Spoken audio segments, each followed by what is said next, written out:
Dès 7 h, sur l'aire de covoiturage de Saint-Sulpice, le long de l'A68 ce lundi matin, le balai des voitures est incessant. Qu'ils aillent à Albi ou à Toulouse, face à la hausse des carburants, ces automobilistes optent pour le système D ou plutôt le système C, comme covoiturage. J'attends mon collègue pour aller sur le chantier, voilà, pour lui éviter de prendre son véhicule personnel. Depuis qu'on fait du covoiturage, on est en économie. Ça fait 3-4 ans à peu près.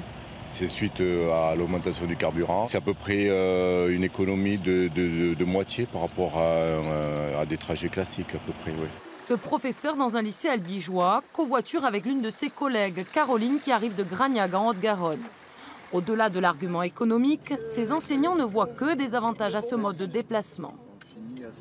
On fait deux choses en même temps, c'est de double effet, puisque vous économisez un petit peu sur le carburant et en même temps on discute avec les collègues, c'est un moment un petit peu privilégié. Et avec la récente flambée des prix à la pompe, leur conviction s'est renforcée. Ça me conforte dans mon choix. Je trouve que c'est un peu idiot d'avoir des voitures vides ou quasi vides alors que l'essence coûte si cher, quoi. Pour certains, le covoiturage est même devenu trop cher. Cette Toulousaine, par exemple, n'utilise plus sa voiture depuis le mois d'octobre. Moi, je faisais du covoiturage et du coup j'ai arrêté parce que le bus est beaucoup plus intéressant en fait. Ça me diminue vraiment mes coûts de trajet. Je faisais un plein tous les 4 jours, maintenant je le fais toutes les 2 semaines, un truc comme ça.